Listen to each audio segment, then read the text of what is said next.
Bonjour à tous, c'est Max pour 1, 2, 3 Turcs. Je vais vous proposer mon pronostic quarté sur l'hippodrome de Cabourg et également quelques tuyaux sur les courses du jour pour ce vendredi 21 juillet 2023. Mais avant ça, on va revenir sur mes résultats de mes pronostics de ce mercredi 19 juillet 2023. C'était sur l'hippodrome de Vichy et l'arrivée du quarté, c'était le numéro 8, le 6, le 2, le 16 et le 15. Ah, ça s'est super bien passé car mes bases prennent la première et la troisième place, donc on a pu toucher le 2 sur 4 et également le couplet placé. Ah, je vous avais également donné le numéro 6 qui était en septième position de mon pronostic et également le numéro 16, donc on a pu toucher le multi en 7 chevaux. Et pour ceux qui ont joué mon regret dans une combinaison un peu plus élargie, le numéro 15 qui prend la cinquième place, vous avez pu toucher le quarté dans le désordre.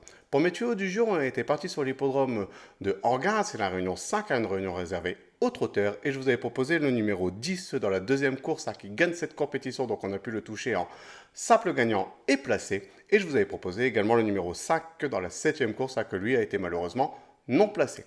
On va revenir sur mon pronostic KT pour ce vendredi 21 juillet 2023 sur l'hippodrome de Cabourg. C'est la réunion 1, course 3 à départ prévu à 20h15 pour le Grand Prix de la ville de Cabourg réservé aux trotteurs de 5 à 10 ans inclus sur les 2750 mètres de la piste et une corde à droite. Ils sont 16 partants pour les trotteurs n'ayant pas gagné 525 000 euros et il y aura un reculot 25 mètres pour les chevaux n'ayant pas gagné 265 000 euros.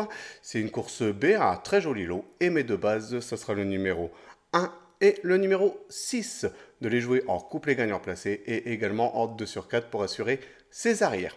Pour mes couplets gagnants placés en champ réduit de façon coupée, on va récupérer ma première base, donc le numéro 1, et je vais l'associer avec le numéro 4 et le numéro 16. Je vais faire exactement la même chose avec ma deuxième base, donc le numéro 6, et je vais également l'associer avec le numéro 4 et le numéro 16. Pour mon tiercé en champ réduit, on va récupérer mes deux premières bases, donc le numéro 1 et le numéro 6, et je vais les associer avec le numéro 4, le 16, et je vais rajouter le numéro 9 qui va compléter ma formule pour ce tiercé. Pour mon quarté unitaire, on va récupérer mes chevaux, donc le numéro 1, le 6, le 4, le 16, le 9, et je vais rajouter le numéro 8 en cheval de complément en cas de non partant dans ce quarté. Pour mon multi en 7, on va récupérer le numéro 1, le 6, le 4, le 16, le 9, le 8 et je vais rajouter le numéro 13 qui viendra compléter ma formule pour ce multi en 7 chevaux. Mon regret dans ce quarté, ça sera le numéro 7, donc de le jouer soit en combinaison un peu plus élargie pour ceux qui peuvent se le permettre, ou sinon de le garder en cheval de complément en cas de non-partant supplémentaire.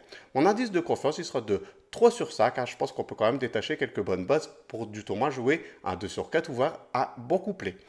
Pour mes tuyaux du jour, on va quitter l'hippodrome de Cabourg, on va aller sur une réunion réservée également aux trotteurs, c'est la réunion 5 sur l'hippodrome, la réunion 4 sur l'hippodrome de Langon, et on va aller dans la sixième course où je vous proposais le numéro 8, donc le 608, et également le numéro 1 dans la septième course, donc le 701. De les jouer en priorité en simple gagnant placé, et comme c'est dans la même réunion, comme d'habitude, profitez pour faire un ticket report qui reste toujours un jeu très intéressant.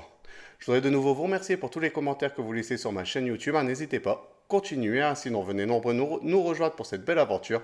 Et je vous dis à demain pour mes nouveaux pronostics.